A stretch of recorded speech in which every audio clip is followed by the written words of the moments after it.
The U.S. Army is changing who can sign up. The Army is expanding eligibility, raising the maximum enlistment age from 35 to 42. It's also changing its policy on marijuana. Now, recruits with a single past conviction for possession of drug paraphernalia will no longer need a waiver. Before this, applicants had to get approval from the Pentagon, wait up to 2 years, and pass a drug test before moving forward. However, recruits with repeated drug offenses will still need a waiver. These updates come as the military works to boost recruitment while keeping fitness and readiness standards in place. Hello, Bobby Jones here from MeidasTouch and Valor Media Networks. The United States Army made an announcement that's not really getting a lot of fanfare, and that's because the United States military is involved in various operations all over the world that are definitely stealing headlines. But the Department of Defense announced that the United States Army's new maximum age for enlistment is 42 years old. Now, this is a significant deal, especially when you compare it to the rhetoric that has happened here in the very recent past. And I'm going to get a little bit into that. But make no mistake, there are reasons for this increase in enlistment age. And it also says something about the young people that Pete Hegseth, the Secretary of Defense, said would be motivated to join and fight for their country because the commander-in-chief that would be over them, Donald Trump, would take the shackles off and allow them to be warriors yet again. Well, if that is the case, if young people are coming in droves to join Trump's military, then why increase the enlistment age? It doesn't really add up. This warrior ethos that Pete Hegseth talks about is something that allegedly Trump believes wholeheartedly in, but at the same time, when he had the opportunity to do it himself, he did not do it. Matter of fact, he dodged the draft 5 times. Hegseth calls it the Trump bump, where many young people will want to sign up and fight under President Trump because he's a man's man, he's a tough guy, he's this, that, and the other.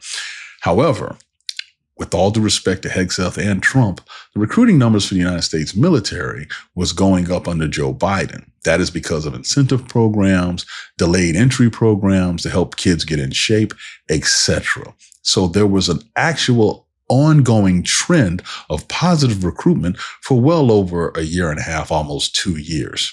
Now, that is separate from what the recent polling that the Department of Defense has done has shown. In the most recent polls that we've seen, about 87% of 17 to 24-year-olds are saying they no longer are looking at the military as a viable option moving forward. That's a staggering number. The Pentagon has been tracking this metric for a while, and this is by far the highest non-desire to serve in uniform that they have seen in quite some time. These numbers are basically the canary in the coal mine for future recruitment. If kids in high school don't see the military as a viable option, then they're not really going to serve, of course, unless there's a draft or something like that. Now, the other piece of this is when the economy is down, recruitment typically goes up in the military.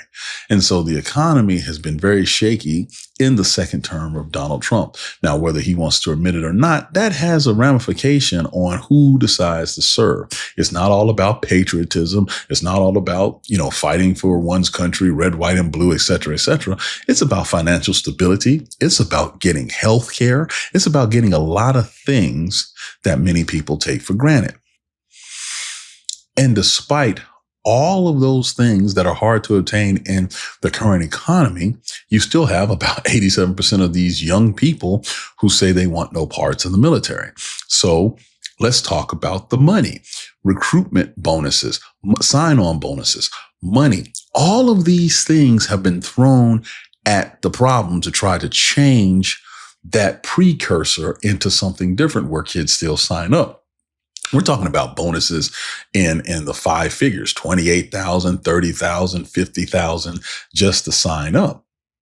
That's a lot of money. However, it still has not been enough to make those who have to think about what they call the future force confident that younger people are going to want to do this.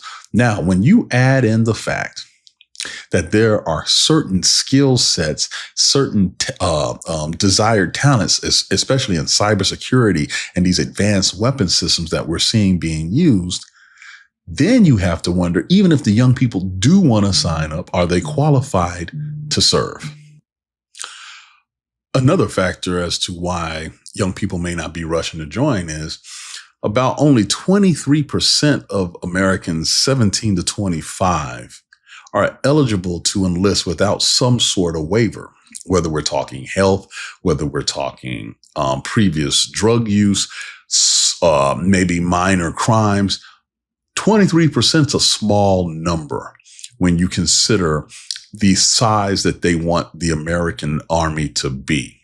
And so when you have a group of young people that's getting smaller, by the way, birth rates have declined, etc., you need to come up with something to help offset that, especially when this generation of young people are very perceptive.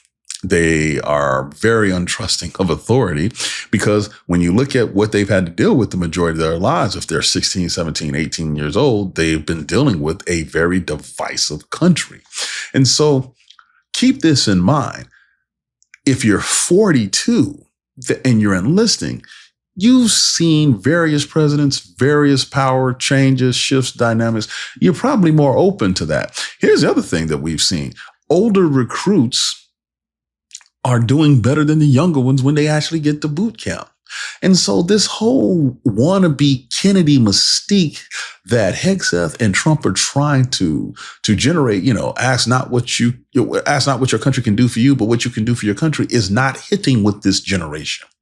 And this was before the hostilities between Iran, Israel, and the United States began. So now what do you think it's going to be? Despite the muzzling of the press, despite the trying to hold and hide things behind the scenes, the same kids that you're trying to recruit are the same kids that are plugged into social media, not traditional media. So they see the clips of things blowing up. They see the clips of people suffering that get released into the social media sphere. And then they turn around and hear what you, the Secretary of Defense, or you, the President of the United States, are saying, and they're not buying it. So, as they said, this may have been something coincidentally timed where they changed the enlistment age to 42, but I don't think so. I think it's a combination of signs that they're seeing moving forward and how unpopular this current military war, and I'm using that term, has been perceived by the American public, specifically young people. They have to figure out a way to keep the steady stream of volunteers coming in, because people don't focus on this, but you have a lot of people that are eligible to get out every month in the military. And a lot of them, because of the frustrations that they're dealing with, especially if their families were dependents overseas and had to evacuate the Middle East, they're going to get the heck out. So this isn't some magical, hey, everything is great, we just want to make sure we can get more people and more skill sets. I think it's practical. I think that they realize that here in a year or so, especially if the economy continues the way it's going, they're going to have a hard time maintaining the all-volunteer force. And so try to sneak and get a little bit more people to sign up. Or you may have to start using that D word that people hate to talk about, and that's the draft. Either way, the Trump bump is an illusion.